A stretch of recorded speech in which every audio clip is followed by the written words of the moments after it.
49er, 4 cleared to land runway 34 left. Follow the aircraft on final. Wind 277 at 8. Boeing 747, you are leaving my airspace. Frequency change approved. Tokyo Tower Boeing Alpha Sierra, 747 continue for east departure. Tokyo Tower Boeing Alpha Sierra, 747 frequency change. Tokyo Center Boeing Alpha Sierra, 747 is type Boeing B748 4 miles southwest of Tokyo. Request flight following. Boeing Alpha Sierra, 747 Tokyo Center. Squawk 0352.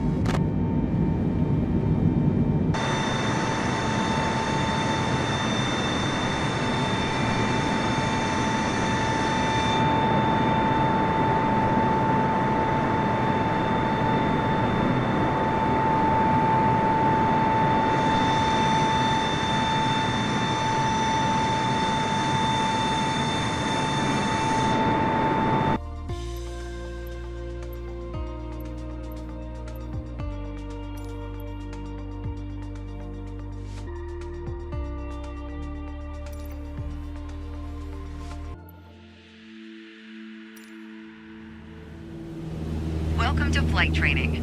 I'm your instructor, Captain Molina, but you can just call me Jess. This session, we'll get started with some basic controls. Sound good? First things first, let's get familiar with your surroundings. Don't worry, I've got the stick while you get your bearings. Out your side windows, you can see we have great visibility over Sedona today. This is Red Rock territory. Beautiful, isn't it?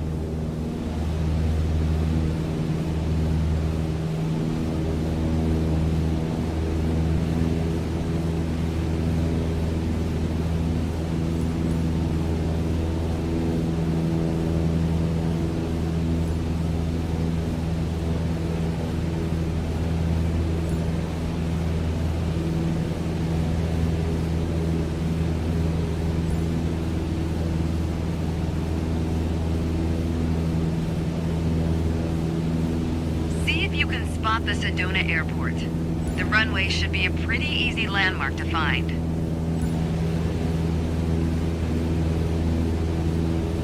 There you go. Visual confirmation on the airport. Now that we're oriented, it's your turn. Time to fly this bird. The first control on our training list is the yoke. I still remember my first instructor saying the yoke is like a steering wheel. Almost. Sure, you can turn, but you can also pitch. For starters, it controls the ailerons. And the ailerons, they allow the plane to roll and bank into turns. Go ahead and try rolling to the right. Nice. Now let's see you level back out.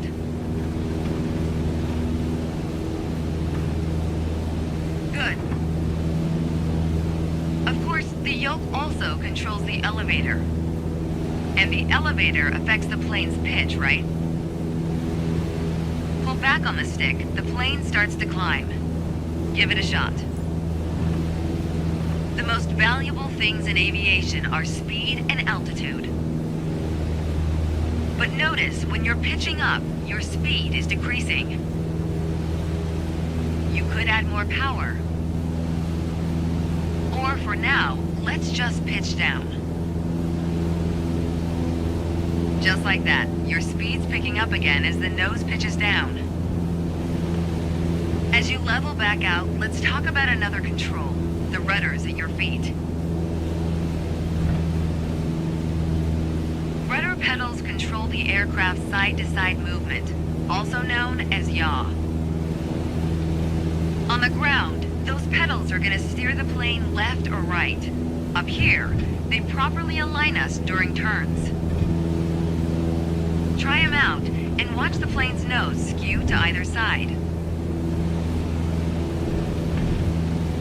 Simple enough, right? Before we go on, let's bring the plane back to straight-up flight. Make sure your dashboard is aligned 3 to 4 inches below the horizon for a cruise attitude. Okay, the last thing we're gonna cover now is the throttle. If you have the need for speed, then the throttle's for you. Full control over the power output of the engine. Let's see what happens when you cut all the power. Surprise, surprise, our altitude is decreasing. This might be a good time for a piloting PSA. Always keep an eye on your surroundings, because nobody likes a low-flying duck. All right, let's go ahead and throttle back up.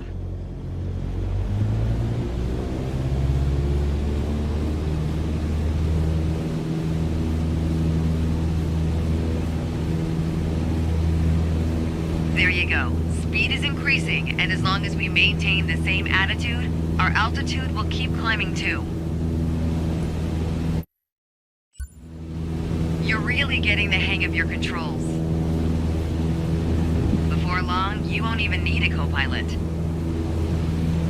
Until then, if you want help with the radio or checklists or simply flying the plane, I'll be here. You can pass me the controls when you're ready to finish your session, or keep flying. It is a great day after all.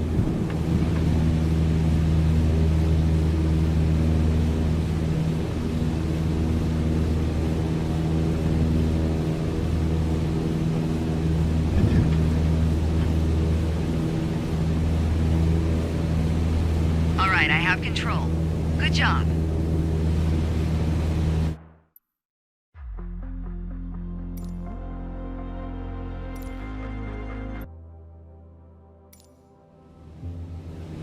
Today we're talking about attitudes of flight, how your plane is oriented relative to the horizon. If you look outside, you can see the cockpit is just about 4 inches below the horizon line. We're flying straight with a decent rate of speed. This is the cruise attitude. Let's see how it reads on your instruments.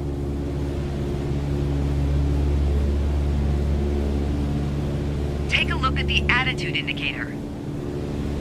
As the name implies, it shows your current attitude. The white line is the horizon, with the sky above and the ground below. That orange element in the middle, aligned with the horizon, that's your plane. Just like we saw outside, our current attitude reads pretty much straight and level. Okay, now let's see how much power the engine's generating. Check your tachometer. Looks like we're pushing around 2,300 revolutions per minute. Combined, attitude and engine RPMs translate to aircraft performance. Which leads us to your airspeed indicator. Now, last but not least, check your altimeter. To figure out your altitude, you always want to read the small needle first. That's how many thousands of feet up you are. Then on to the big needle for the hundreds. With our current attitude and power output, we're holding a speed of 90 knots and a stable altitude of 6,000 feet. But that's about to change. Take the stick when you're ready. Pull back slightly on the yoke to raise the nose just above the horizon line. About 2 inches. Make sure you don't pitch up too much, or the angle will be too steep to create lift. And without enough lift, we'll stall. All right, go full throttle and start climbing.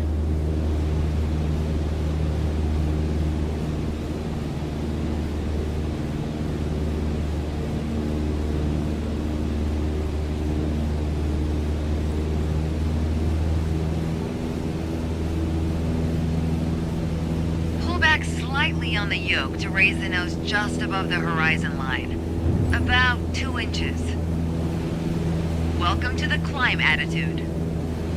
See how it shows up on your attitude indicator and tachometer? According to your altimeter, we're gaining altitude. But we're losing airspeed even at full throttle, proving you can't avoid basic physics while making a climb. Okay, before we go on, let's get back to a cruise attitude. Ease up on the yoke and aim your nose just below the horizon. Then throttle back down to 2300 RPMs.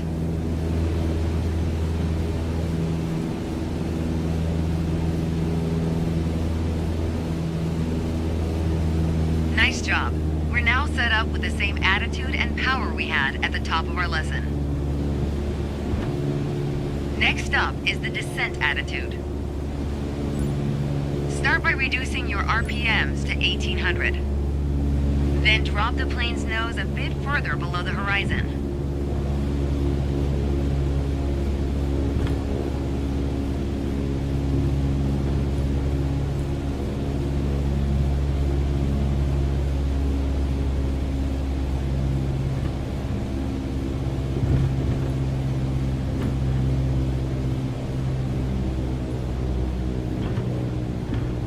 As expected, with a nose-down attitude, our altitude is decreasing, while our speed is picking up. Why don't you get us back to a cruise attitude, and we'll hit the last part of our lesson.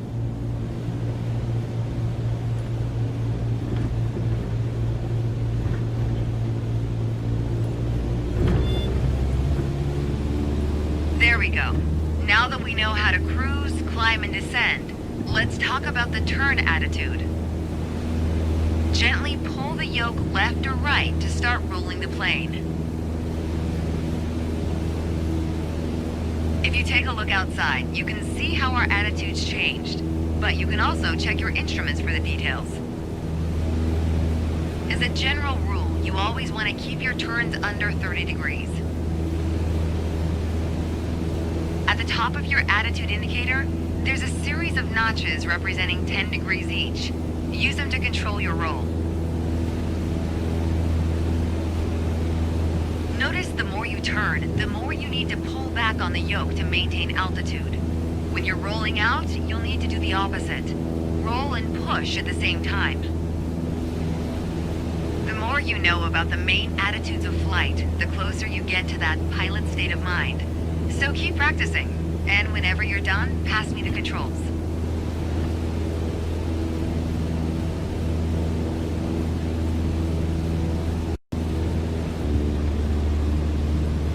Thanks. I've got control now. Well done.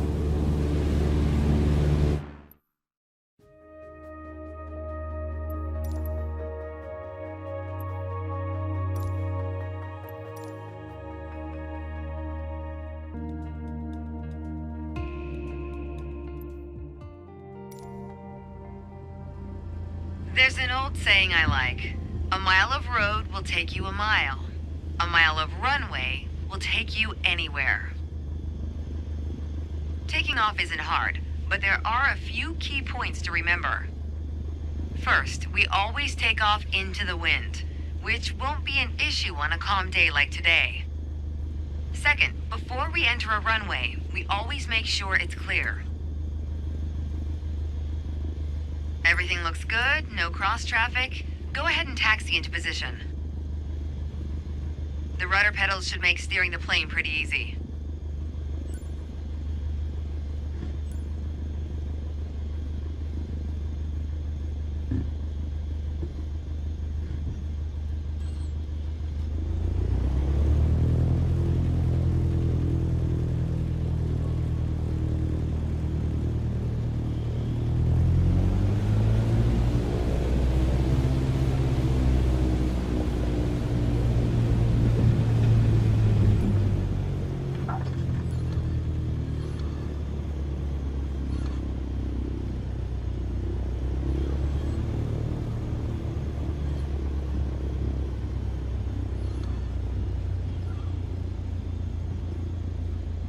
All right, let's do this.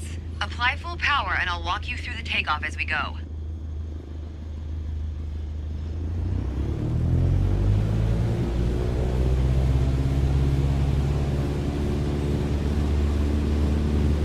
rudders to stay on the center line and keep pushing power until you reach 55 knots.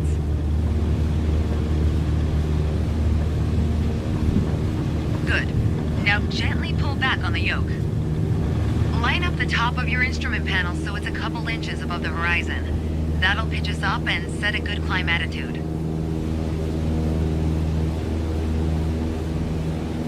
And we're airborne. Focus on flying straight. Use your rudders to keep the runway heading of 210 degrees. Maintain 75 knots and we'll reach our target altitude of 5,500 feet in no time.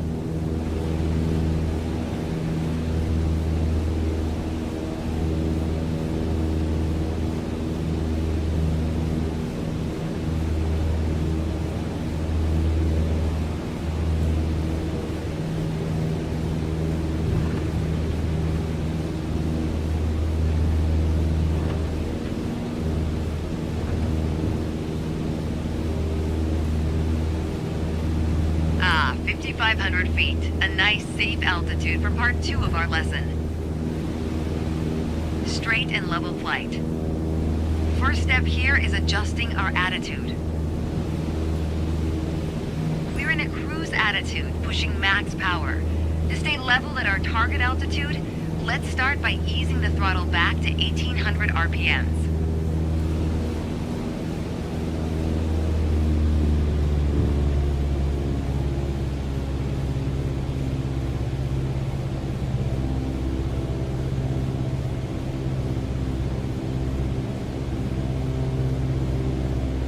Probably noticed, to maintain altitude, you need to pitch the nose up.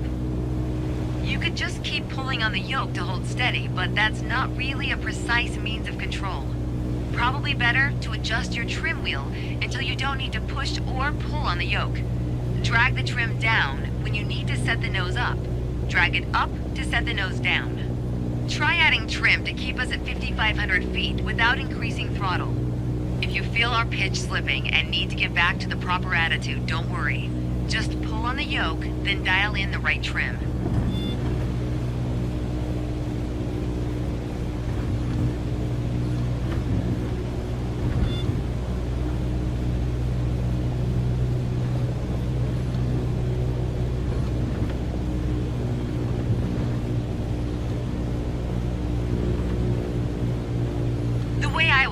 When you adjust the trim, you make rough changes at first to remove pressure on the yoke, then small adjustments to find the perfect setting to keep your desired attitude. That's the key to straight and level flight. It saves you from constantly pushing or pulling on the yoke. And that gives you more time to enjoy the ride. If you want more practice using the trim, go for it. Whenever you're ready to pass the controls, I'll be here.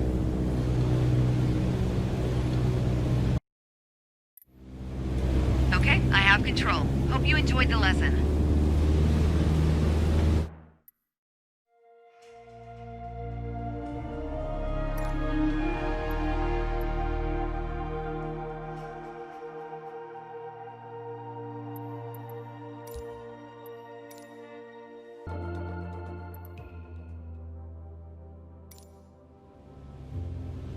My first instructor used to say, the best part of flying is landing in one piece.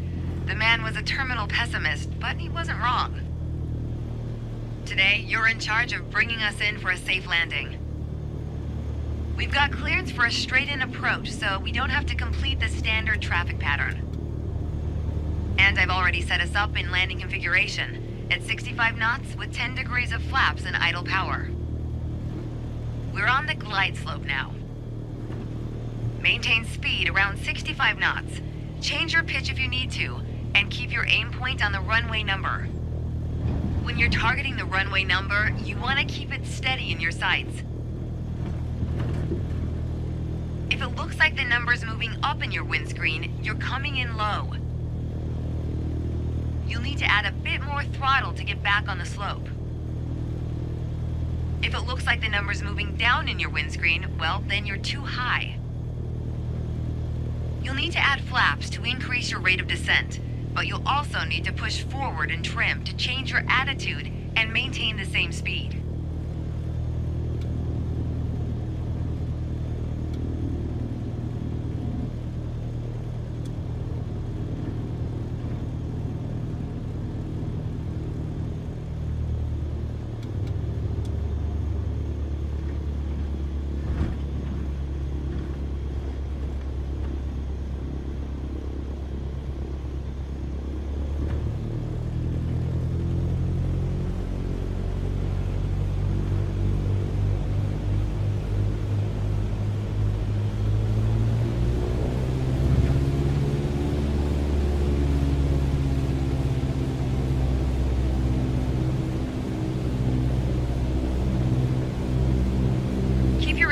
on the runway threshold.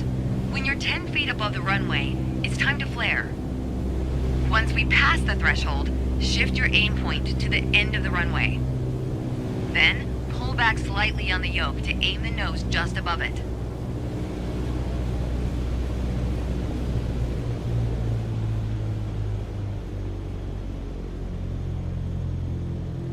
Okay, we're past the threshold. Start the flare. Keep pulling back slowly. Let the plane settle onto the runway. Don't push it down, but don't let it start climbing. Nice. Now apply the brakes to slow us down and bring the plane to a stop.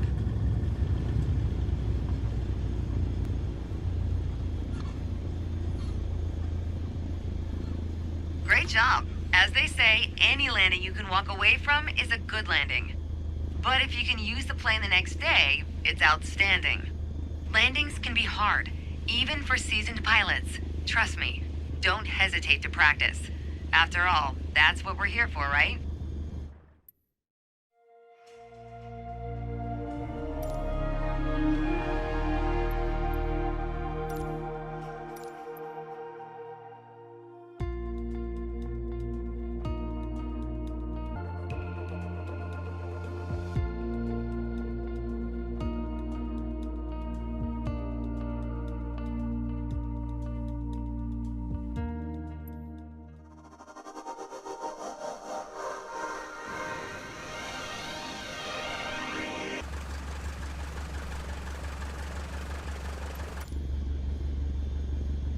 Let's be honest, no one likes going around in circles, unless you're a pilot training on traffic patterns.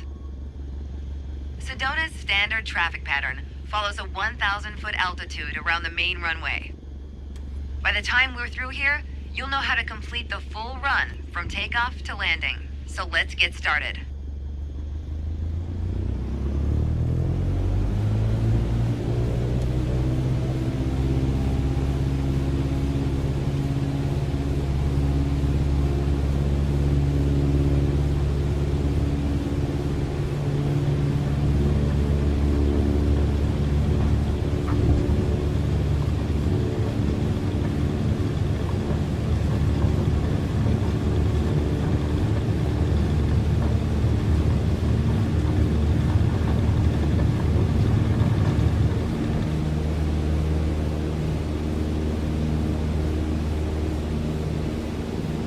When we're up, keep us aligned with the runway and climb to 5,400 feet.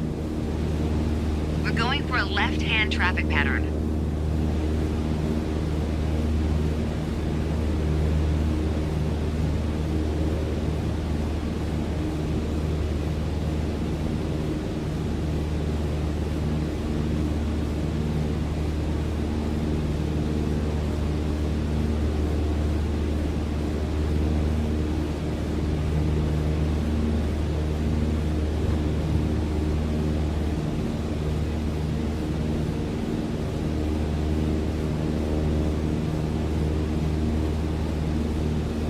Once we reach altitude, you're gonna start turning left 90 degrees toward a 122-degree heading. Okay, we're in the pattern. Get ready to enter the crosswind section. Good. Keep going till you reach the traffic pattern altitude of 5,700 feet.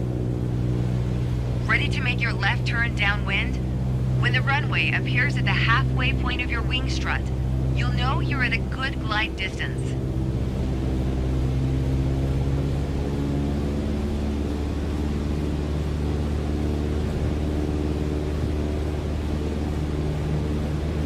We've got the wind at our back now. We're on the right track. Lower your nose to a cruise attitude and reduce power to 2,100 RPMs. Once your speed is in the white arc, add 10 degrees of flaps to prep us for landing. Now's not a bad time to check if the runway is looking good. And, it probably goes without saying, always watch out for other planes entering or exiting the pattern.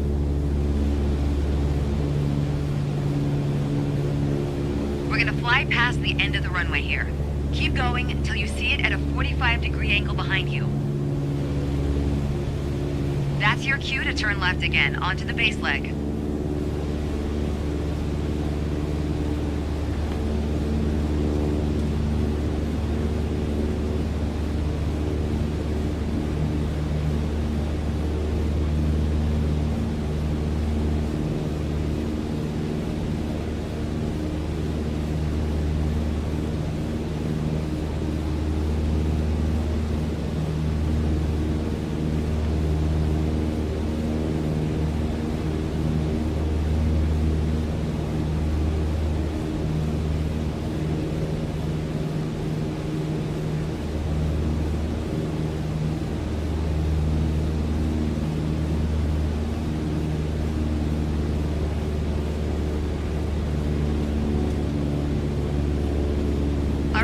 Reduce power to idle to start losing altitude and maintain cruise attitude. Keep an eye on the runway as we get ready for our final turn. That'll also keep our speed around 65 knots.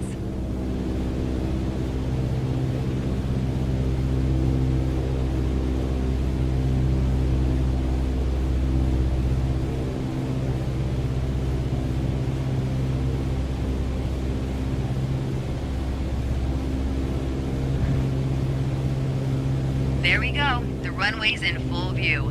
Make sure to keep the plane centered on approach. If you're too high, add flaps. Too low, add power to maintain the glide path.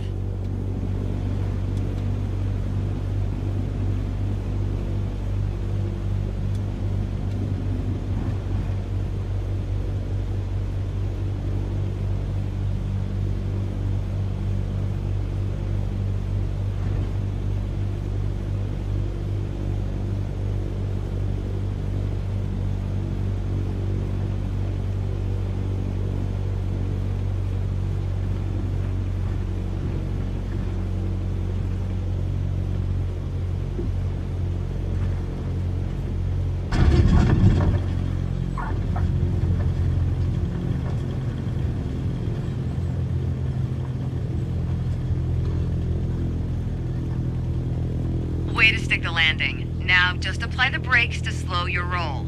And make sure you don't stop on the runway, of course. If other planes are looking to land, we've got to move. Take one of the taxiways on the right.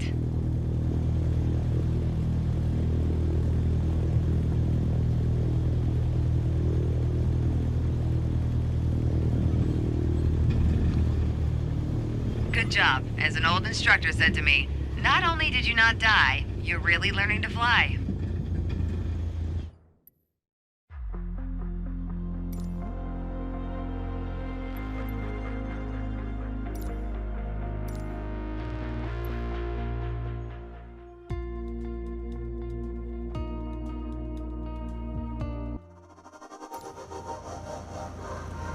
It's time, your first solo flight. I'll be watching from the ground in radio contact if you need me, but something tells me you won't. Your goal is to complete Sedona's left-hand traffic pattern on your own. Remember what we covered in our previous sessions, and you'll be just fine. Good luck. See you on the other side.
Great job. There's always room for improvement, that's life, right?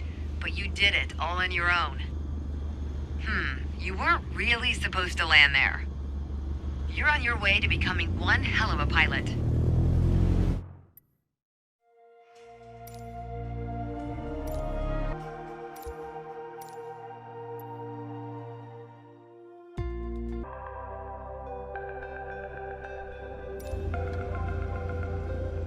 I've always said, flying is freeing.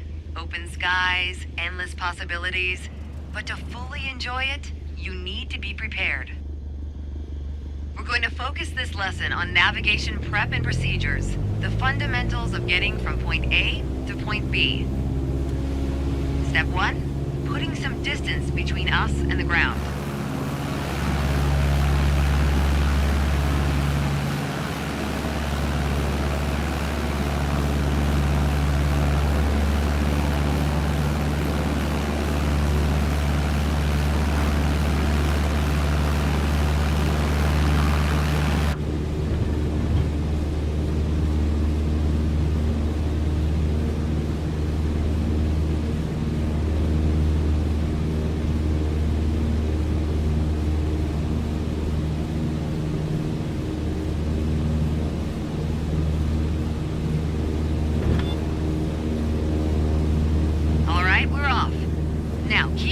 Around the airport till we reach 5,800 feet.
Without saying, but good navigation starts with good departure prep.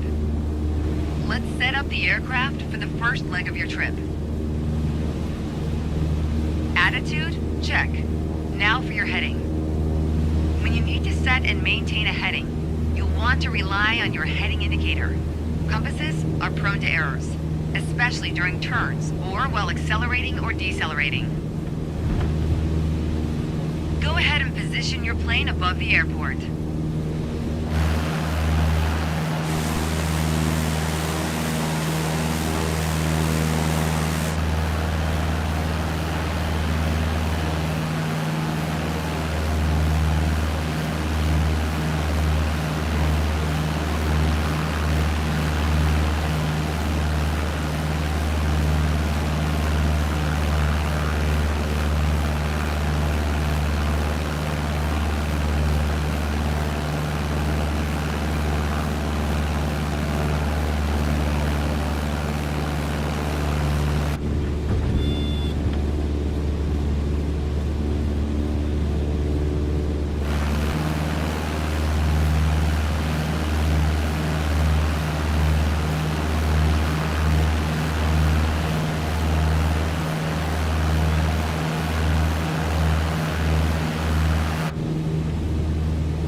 Departure prep. We need to validate the time. That's a fancy way of saying start the clock.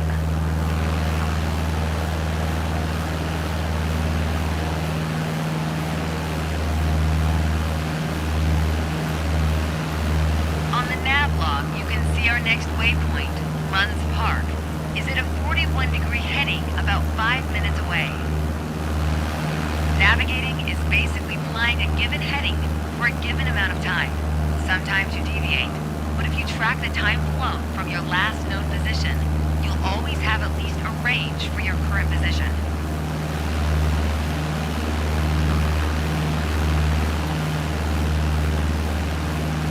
We all know speed can increase or decrease depending on the wind. That's why at your next waypoint you'll want to compare your estimated time en route with the actual time flown. Validate your estimate and your progress.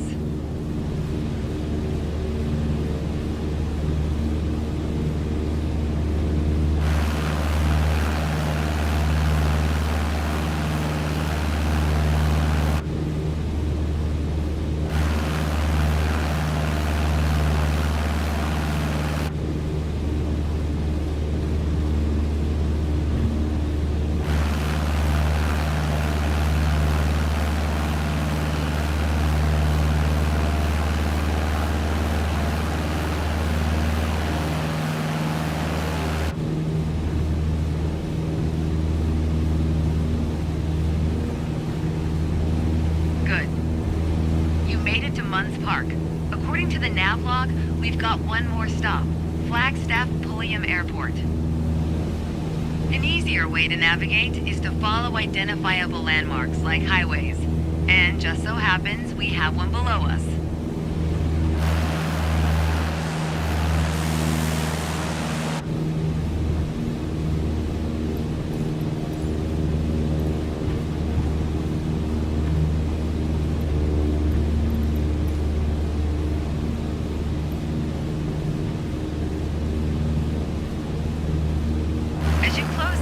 Flagstaff Pulliam airspace. Next step is setting up to enter the traffic pattern. We've got clearance to enter the downwind leg and land on runway 21. Keep your attitude and follow the standard pattern.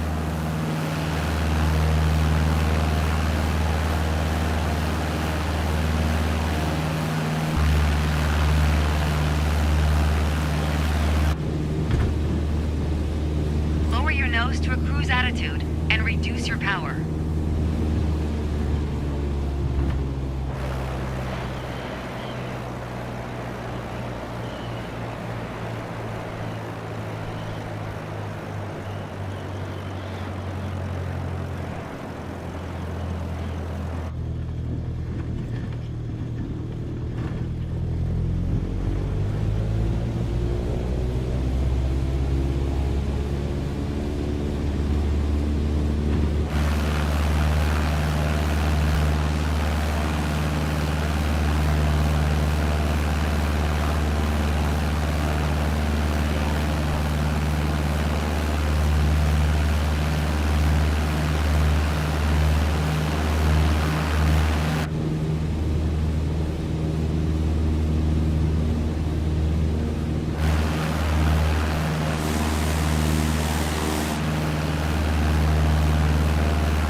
Should be at idle now, so you're losing altitude while maintaining cruise attitude.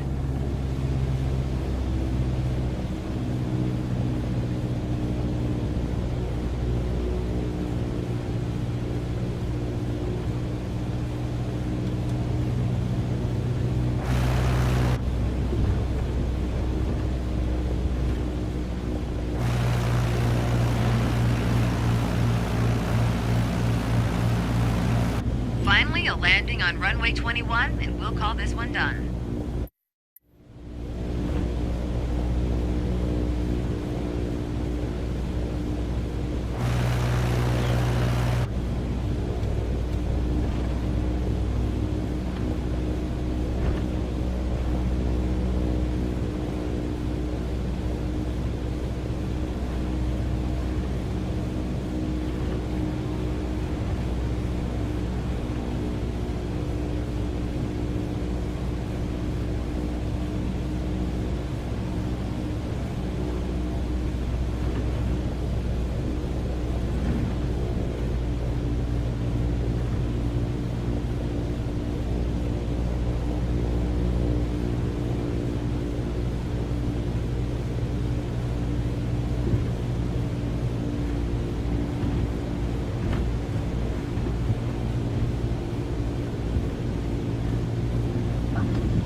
VFR flight in the books. Not bad.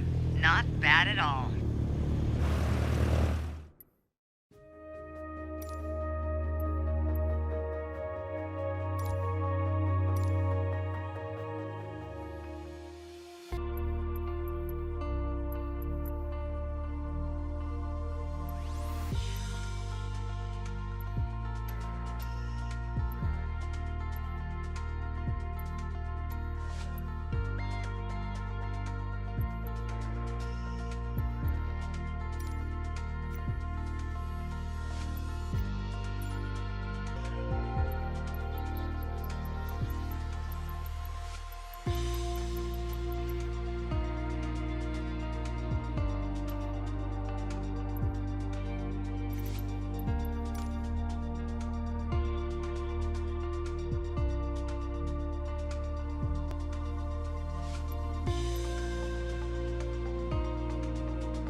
Kennedy Tower Boeing Alpha Sierra, 747 at runway 31 left ready for takeoff departure to the east.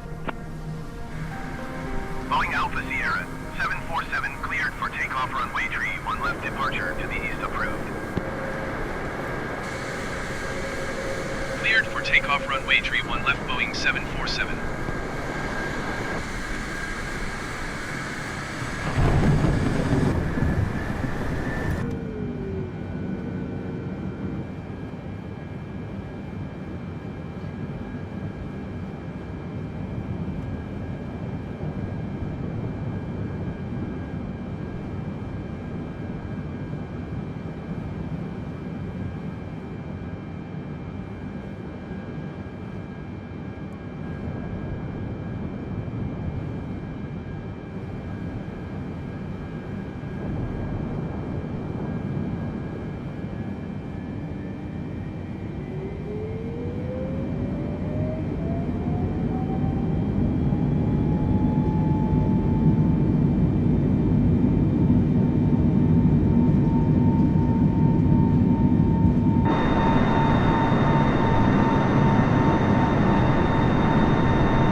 Frequency change approved Boeing 747.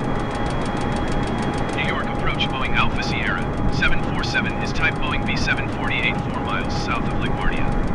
Request flight following. Boeing Alpha Sierra, 747 New York approach.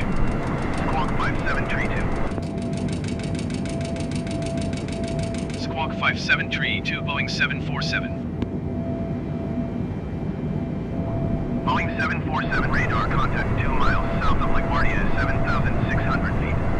Altimeter 29.902. Copy Boeing 747.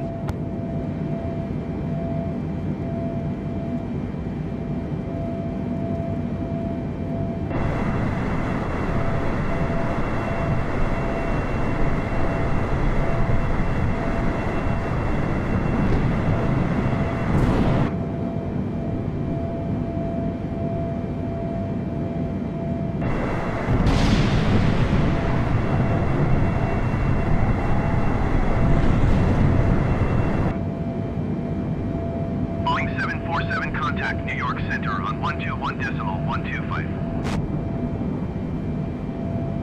121.125 Boeing 747. New York Center Boeing Alpha Sierra, 747 9,600 feet. Boeing Alpha Sierra, 747 New York Center, continue as planned. Altimeter 29.902. Boeing 747 contact Boston Center on 132.3. 132.3 for Boeing 747.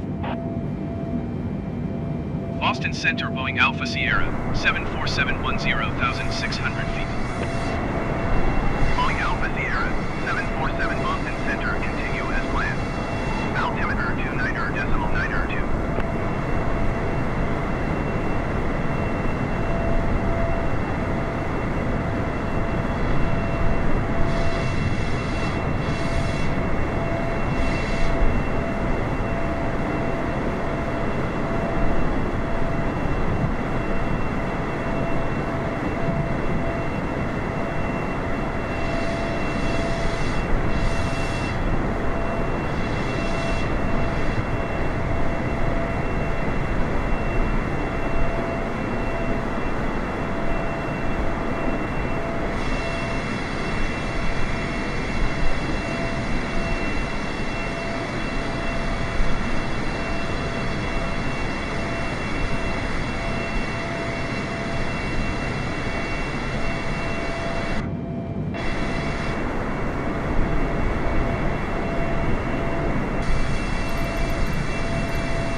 Gander Center Boeing Alpha Sierra, 747 is type Boeing B748.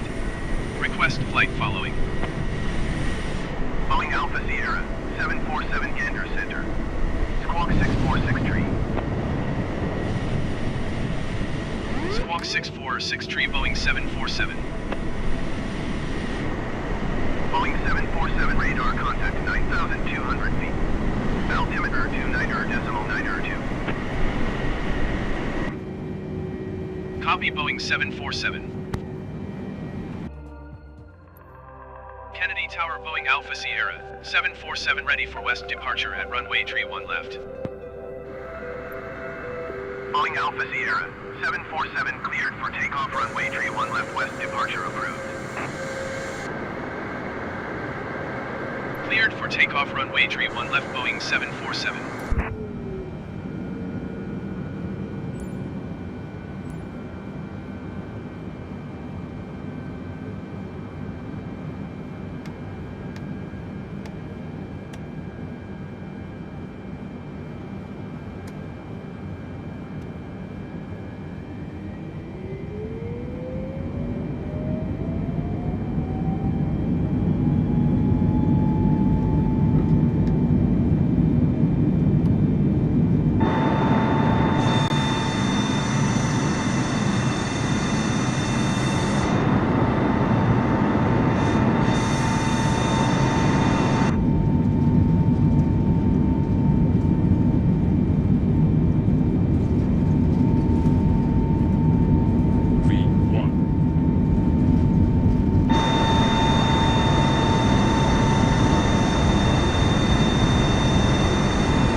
Kennedy Tower Boeing Alpha Sierra, 747 frequency change.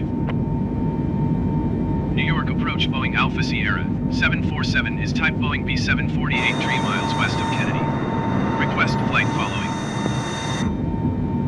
Boeing Alpha Sierra, 747 New York approach. Squawk 0232. Squawk 0232 Boeing 747. Boeing 747 radar contact 4 miles northwest of Kennedy, 4,100 feet. Altimeter 29.902. Copy Boeing 747. New York approach Boeing Alpha Sierra, 747. Request clearance to transition Bravo airspace. Boeing Alpha Sierra, 747 New York approach. Cleared through the Bravo airspace. Cleared through Bravo airspace, Boeing 747. Boeing 747, you are leaving my airspace. Resume on navigation.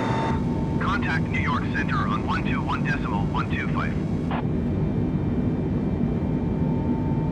121.125 for Boeing 747. New York Center Boeing Alpha Sierra, 747 8,100 feet. Boeing Alpha Sierra, 747 New York Center, continue as planned. Altimeter 29.902.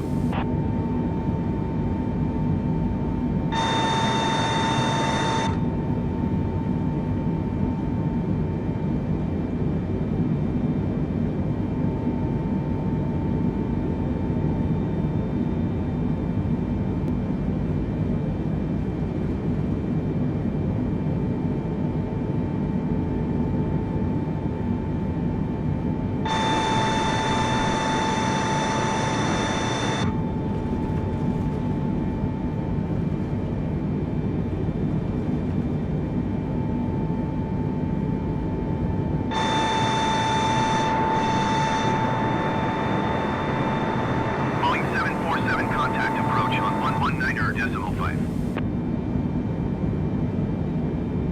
119.5 Boeing 747. Approach Boeing Alpha Sierra, 747 10,400 feet. Boeing Alpha Sierra, 747 approach, continue as planned. Altimeter 29.902. Boeing 747 contact New York Center on 121.125. Going to 121.125 Boeing 747. New York Center Boeing Alpha Sierra, 747 12,300 feet. Boeing Alpha Sierra, 747 New York Center, continue as planned. Altimeter 29.902.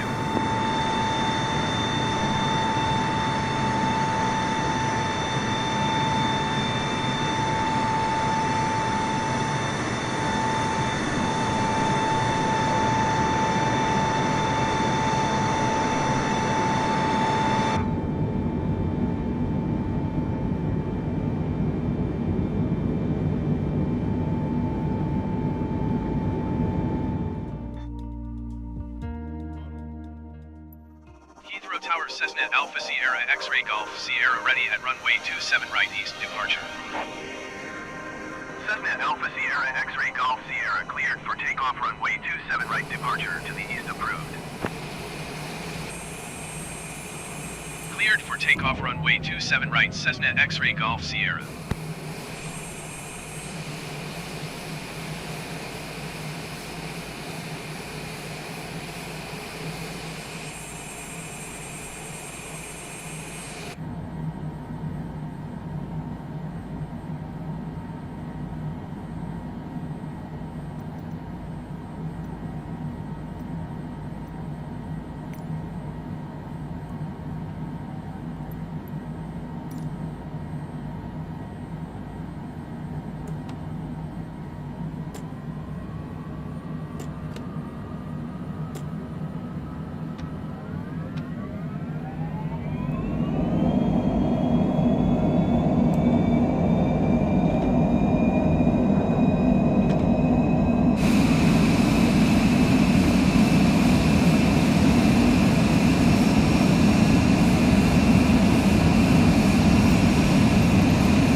Cessna X-ray Golf Sierra, continue for east departure. I will contact you next when you leave my airspace.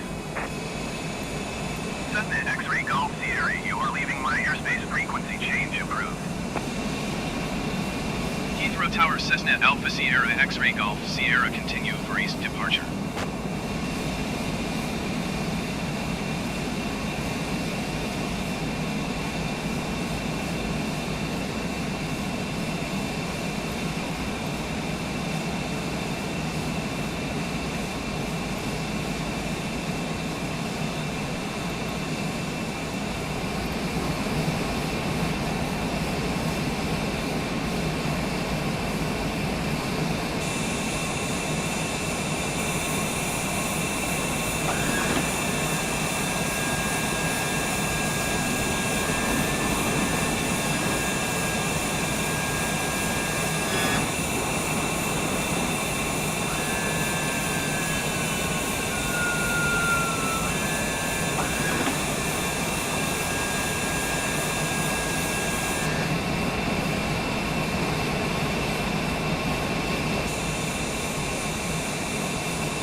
Amsterdam Center Cessna Alpha Sierra X-Ray Golf Sierra is type Cessna C744 4 miles northwest of Echo Hotel Bravo Uniform.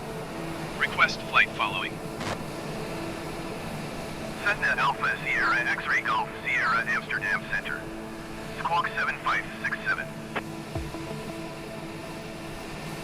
Squawk 7567 Cessna X-Ray Golf Sierra. Cessna X-Ray Golf Sierra radar contact.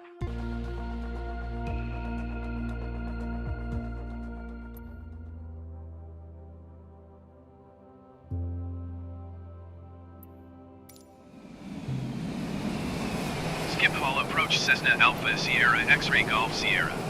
Request clearance to transition Charlie airspace. Cessna Alpha Sierra X-Ray Golf Sierra Skip Hall approach. Cleared through the Charlie airspace. Cleared through Charlie airspace Cessna X-Ray Golf Sierra. Skip Hall Tower Cessna Alpha Sierra X-Ray Golf Sierra is 3 miles east with Quebec to land. Stall. Cessna Alpha Sierra X-Ray Golf Sierra Skip Hall Tower. Make straight in runway 27. Altimeter 29er decimal 9er to wind 270 at 17. Cessna X-Ray Golf Sierra cleared to land runway 27. Follow the Cessna C700 on final. Wind 270 at 17. Cleared to land runway 27 Cessna X-Ray Golf Sierra.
Cessna X-Ray Golf Sierra exit runway when able.